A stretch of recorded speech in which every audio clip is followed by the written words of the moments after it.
Hey guys, Britt here. Welcome to End Times Bible Prophecy. Make sure to hit the subscribe, like, share, and restack buttons. Well, when everything breaks, you can count on one thing. They are going to lie to you. So we're going to talk about how you should be on guard to not be deceived by what's coming in the midst of the financial crisis that's unfolding right now. Now, it may have disappeared from the headlines since Monday, but no doubt about it, that financial crisis continues to unfold. I want to turn your attention to this right here. This is Federal Reserve data from the Federal Reserve Bank of St. Louis. This gives us a year-long chart on credit spreads, basically high yield, junk bond status. So high yield corporate debt is trending upward.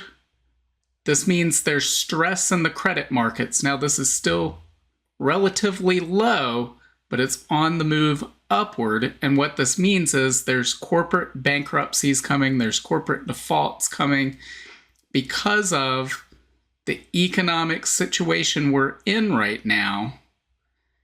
And we looked at the VIX the other day, that volatility index, that triggers during these types of credit events, as we saw in 2020 with the COVID shutdowns, as we saw during the great financial crisis. And that has not subsided, even though the market turmoil seems to have calmed down. We've also got our eyes on this right here. We've pointed to this for a long time. The inverted yield curve, that when it goes positive, stays there. You know, it went positive, I think, Monday morning for about 20 minutes. Then it went back down to negative. But here we are, 3/100ths of a point away, 3 basis points away from an uninverted yield curve. And we pointed to that is what we're looking for. When that happens, we should expect chaos to be unleashed in the weeks and months ahead. And we're on the verge of that right now. So where is all of this going? Well, ultimately, it's going to the mark of the beast system and the tribulation. But there's many steps between now and then. They need this crisis in order to put everyone into this system with central bank digital currency and digital IDs, tokenized assets. One of the intervening steps in between there is this bank holiday that we've been talking about. Once the credit markets freeze, once institutions no longer trust each other because they think, I don't know what you're holding, I don't know. We still don't know who. Somebody went belly up in all the action that happened in Japan earlier in the week. Friday and Monday. We still haven't found out who as of this recording. And so multiply that across the globe, and as this unfolds more, people, other institutions are going to be less likely to trust each other and to lend to each other. That's when the credit markets freeze and we end up with a bank holiday. Not saying this is going to happen this week, but I would expect sometime in the months ahead, we will hit that point. We're going to see a lot of volatility in between now and then, a lot of other events, a lot of other headline-grabbing events until we get to this. We'll see bank runs before we get to this, so there will be a lot of signposts along the way that tell us we're heading to that moment. But again, that bank holiday, they're going to shut down the banking system for, I don't know how long, days, weeks, until they can get everything sorted out again. And during that time, it means debit cards won't work, credit cards won't work, the banks are going to be closed. The economy will essentially come to a complete halt. Similar to what we saw during the COVID crisis, but I mean, really a grinding halt. The Amazon packages won't be coming, right? So you need to be prepared for that. We've talked about having a deep pantry, and we've talked about filling your gas tank up every Friday. Well, why do I say Fridays? Why not every day? Well, we're going to look at some video clips today because we got a lot of new people watching the channel who maybe haven't seen these video clips yet. I'm referencing an FDIC meeting from late 2022. So if you've been watching this channel ever since and you are aware of this, this will be a good reminder for why we're doing these things, because you're going to find out in this meeting, they flat out just tell us. They're being transparent in this point, and that they flat out tell us, well, we're going to lie to you. They are not going to tell us the truth when things happen, and we're going to look at evidence of just recent history where they've lied to us. And then after the fact, they say, oh yeah, we lied about that, but what else were we going to do? So what I'm talking about is this November 9th, 2022 Systemic Resolution Advisory Committee meeting. And I want to point out, you can go to this website here and they have this other meeting. We can click on that, right? And it'll pull up the video of it. Oh, look at that. There's the meeting that they had back then, that meeting. But I click on this meeting. Oh, wait, that disappeared from the archive a long, long time ago. And we did a video on this, I don't know, sometime in the last year. And we talked about that. Can't find, there's a glitch. You can't get on there. No, they're hiding it. Because after the fact, they went, you know what, maybe we don't want this video out there for the public to see. Because people like me actually watched the video and said, hey, has everybody seen what they're saying here? But fortunately, because I did do a video on that, we still have those clips. So instead of going straight to the FDIC, which I would prefer to do, we're going to have to go back to an old video I did and watch that. So the first of these clips I want to pull up, again, this is a meeting where they're getting together. They're basically wargaming out what happens if a major systemically important bank goes belly up. How are we going to clean that up? We've got to take over this bank. FDIC has to come to the rescue. So this is the type of situation we're talking about, except it's going to be multiplied by more than just maybe one. Or at least maybe it will be one globally systemically important bank, but a whole bunch of other banks. But you'll get the point from watching this. So let me play this first clip. I'm going to mute my microphone and press play, and then we will discuss what you hear afterward. Hi. As Betsy conveyed, we've done a lot about transparency in terms of resolution planning. It's all out there on the website.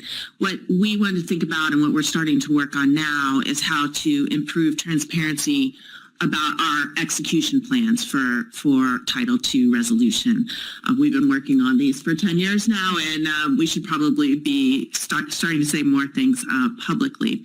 So what do we want to think about today is what should we be transparent about now that would help improve confidence in the event that we're called to use our Title II authorities. And we've been thinking about this across, many dimensions.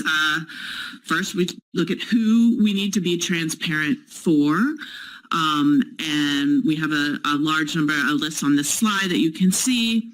We've done a lot of work with policymakers and regulators around the world, it's been said, and a lot of engagement with certain parts of the firm. So the slides on the right, we've probably done more on, but what do we need to be thinking about for the stakeholders, the general public, customers, counterparties, other people like that? We think about what message do these stakeholders need to hear, and it might not all be the same. And then we think about when we need to be transparent. And I know that there's going to be a temptation for us to say, for people to say, FDIC should just lay it all out there. say what you're going to do every step along the way, and that pre-commitment will help improve confidence. But we also need to be mindful of the need for FDIC to have operational flexibility to adjust to the specific facts and circumstances on the ground.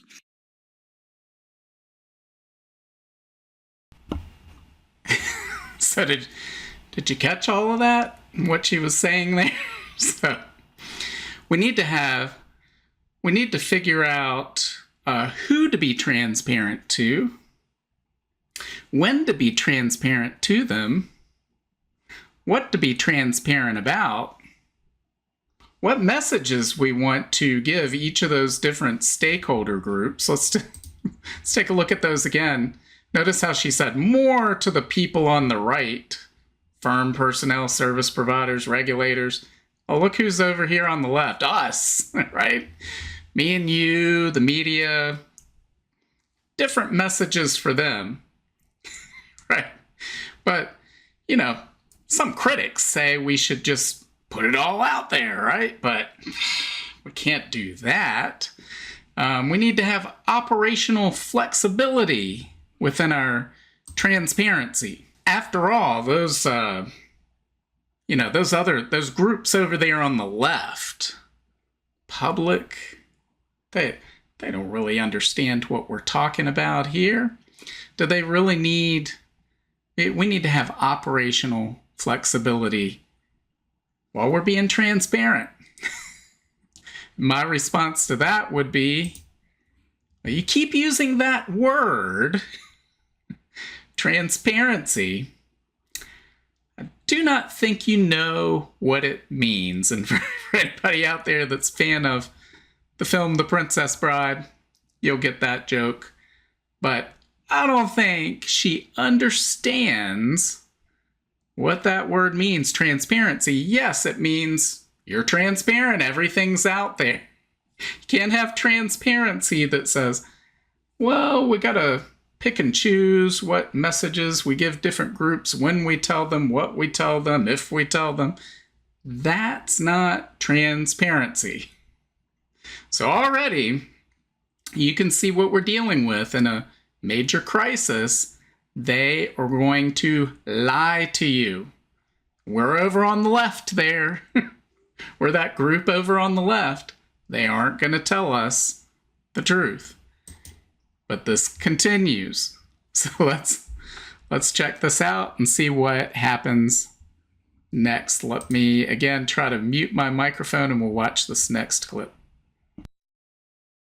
And what we want to hear from you today is what you think the priorities would be in order to go about setting expectations appropriately in public about how we would execute Title II, so that if and when we do have to have that announcement on Friday night, ideally Friday night, that people are in a position to receive it, understand it, and say, yeah, that works. And we can see how this will happen. Of course, there will be doubters, but there's a lot of things going on. So did you catch that? And did you notice the body language? Look at that body language there, like, ha ha ha ha, all of us here, we're inside on the joke. Preferably, air quotes, on a Friday night, right? Why? Why preferably on a Friday night? Well, they know most bank branches are closed on Saturdays. Almost every bank is closed on Sunday.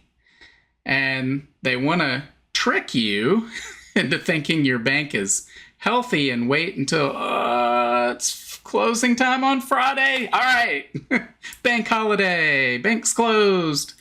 And then you're going, wait, hold on. You mean I was going to go on Monday, but now it might be a week, 2 weeks before I can get to the bank? That's right. So that's why I say fill up your gas tank on Fridays, have the deep pantry, because they're going to do this on a Friday, and you need to be extra cautious on 3-day weekends. And again, I'm not coming up on Labor Day weekend in the United States here in a few weeks. I'm not saying that that's going to be the weekend. I don't know when they would do this, when this crisis hits. But they would prefer that too. Preferably on a 3-day weekend, it would be on a Friday.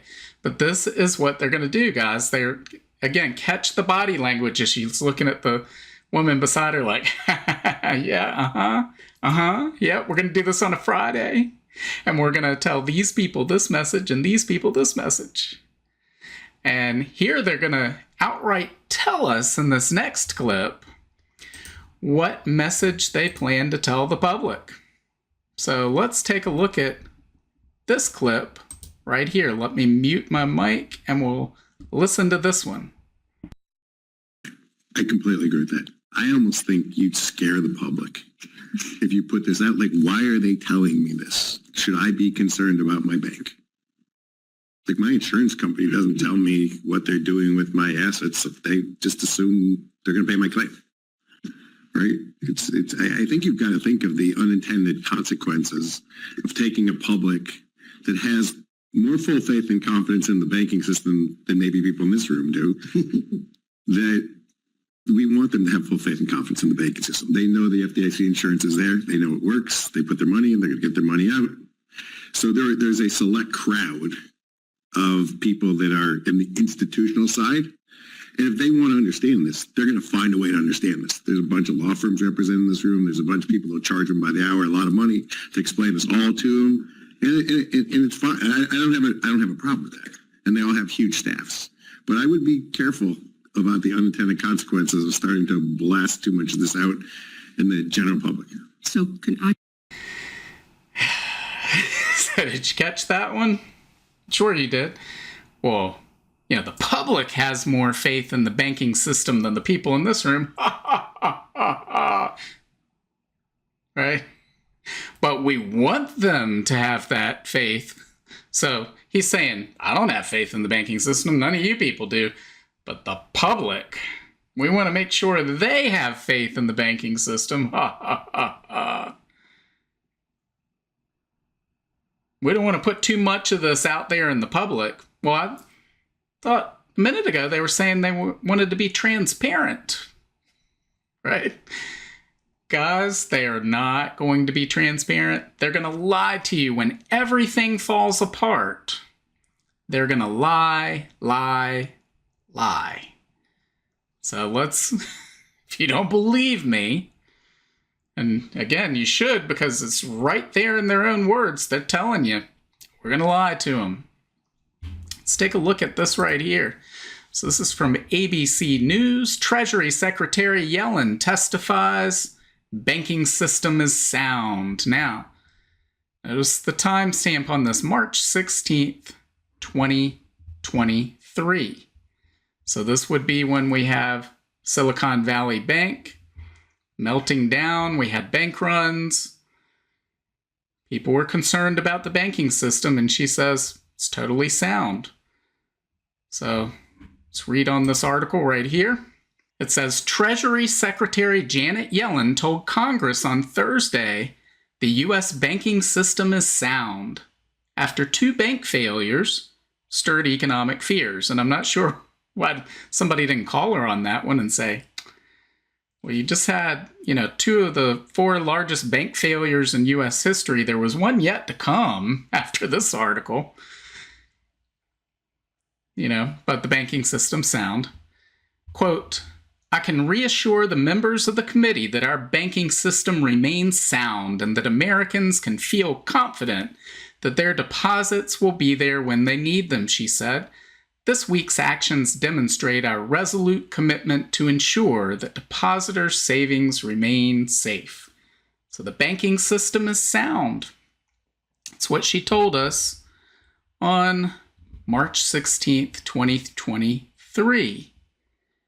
Fast forward less than a year, we had this in CNN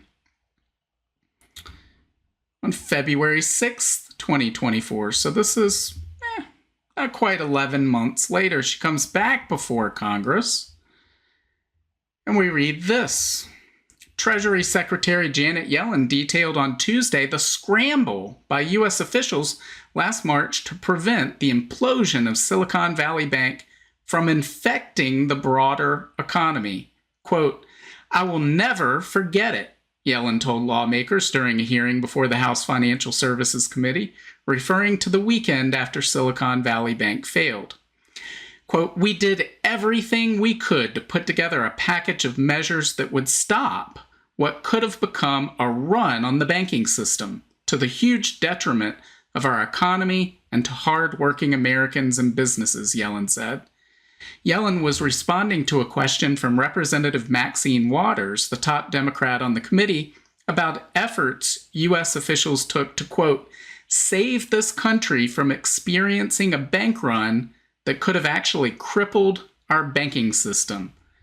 Quote, "We saw a run that was the largest and fastest of anything anyone has ever seen in this country," Yellen said. So, the banking system is sound, right?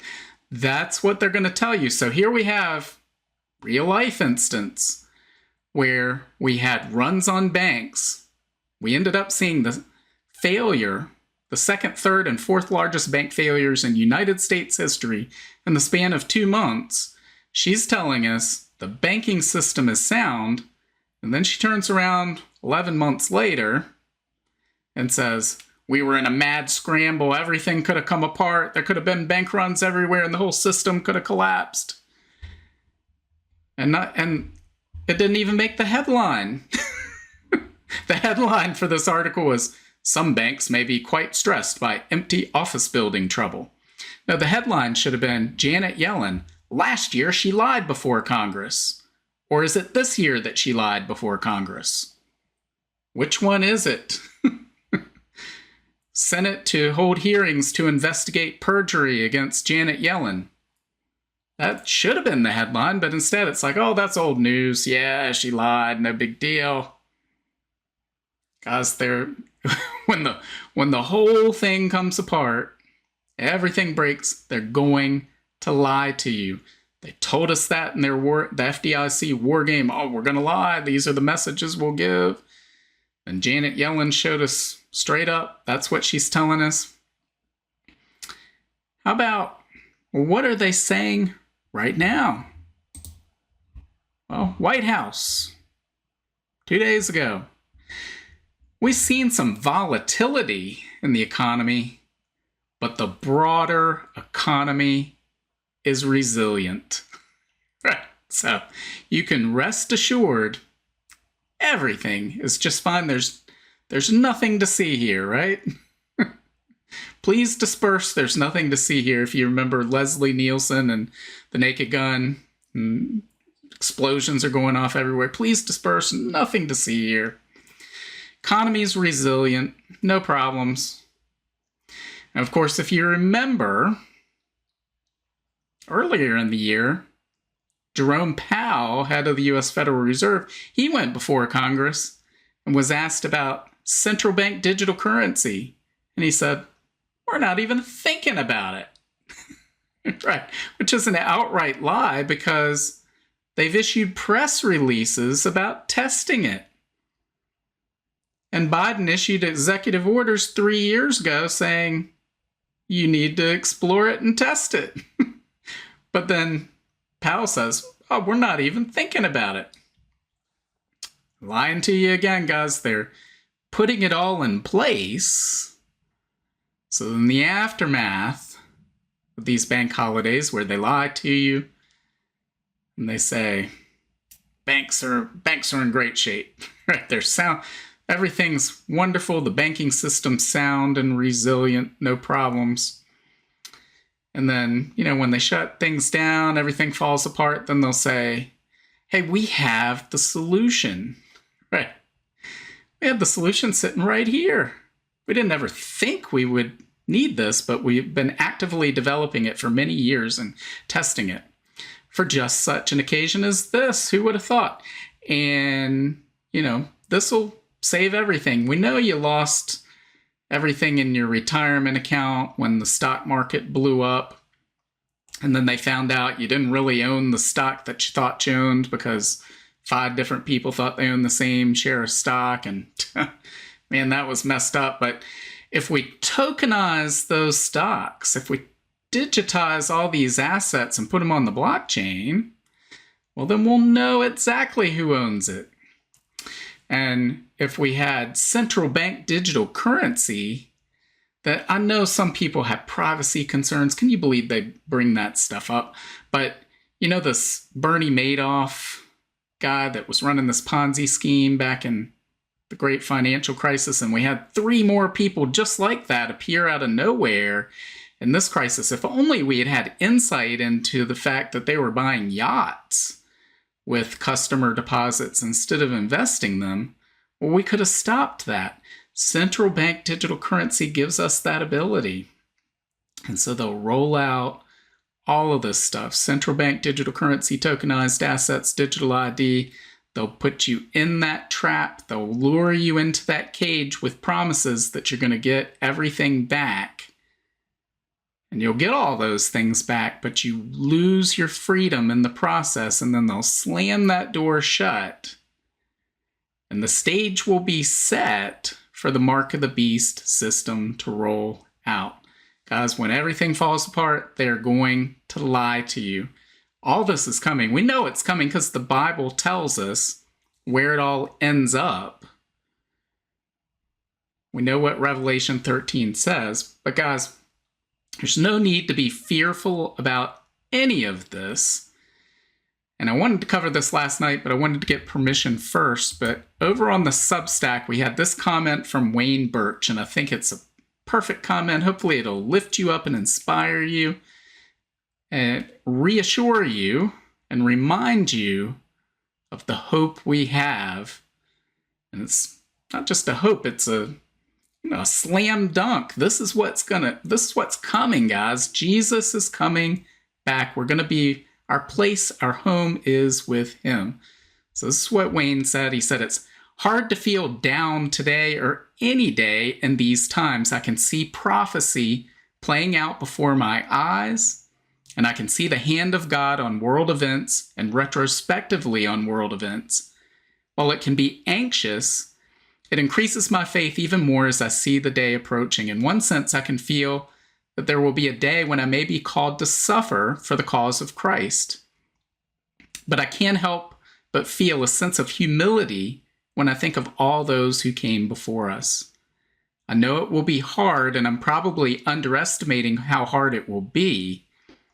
But if history is anything to go by, knowing that God cared enough to tell us these things beforehand and I'm expecting it, fills me with a sense of calm. As Christ said, these things must come to pass, but the end is not yet. He also speaks of enduring to the end. The fact I know that these words were penned 2,000 years ago gives me comfort to know that all of time, space, and human destiny, including my insignificant life, is in his hands. All that remains is to trust him to see his will fulfilled. To live as Christ and to die is gain. Philippians 1:21. Amen. Guys, you can have hope. You can have a peace that surpasses all understanding if you have your trust in Jesus, if your eyes are fixed on him. Make sure they are as we move further down this crisis. Again, this isn't going to happen this week. It's going to be many weeks and months ahead where we're going to see more and more volatility. You could call them birth pains within the financial system, if you will, that are going to build up and build up and build up. Then we're going to see bank runs in various parts of the world. And then one day, preferably on a Friday, as they're telling us, right? For them, preferably on a Friday, ha ha ha. They're going to shut it all down. And the other side of that is going to be a different world, a different system. So make sure you're prepared for that, not just in terms of a deep pantry and filling up your gas tank, but make sure you're prepared spiritually, make sure you're prepared mentally and emotionally as well. And trust that your life is in the hands of Christ and he's in control. He's got this. So we have every reason to hope, guys. All this just points to that we are in the season of the Lord's return. and Jesus is coming back. So let me know what you think. Leave your comments below. Make sure to hit the like, share, and subscribe buttons. And God willing, I will see you next time, which I guess this will be on Thursday. And normally I don't do Thursday videos. This week's been thrown all around, and the usual times that I put these out are just random because of the unfolding nature of the events we're seeing in the financial markets. As far as I know, this will be the only video today, so I might see you later tonight if something big happens. If not, I will see you tomorrow on Friday, God willing. So until then, bye. If you want to learn more about the end times and Bible prophecy, make sure to visit my Substack at brittgillette.substack.com. There you'll find my latest videos and articles, as well as notes, where I share the latest news headlines, the articles I'm reading, and the videos I'm watching. Subscribe for free, and each new post on Substack will be sent directly to your email. Just scroll to the bottom of the homepage and hit the subscribe button. As an added bonus, your first welcome email will include a link to a copy of my free ebook, 7 Signs of the End Times. Also, make sure to check out all of my books. Just look up Britt Gillette on Amazon, Barnes & Noble, Apple iBooks, Google Books, Kobo, or anywhere books are sold. Thanks for watching today, and until next time, keep your eyes fixed on Jesus, the author and perfecter of our faith.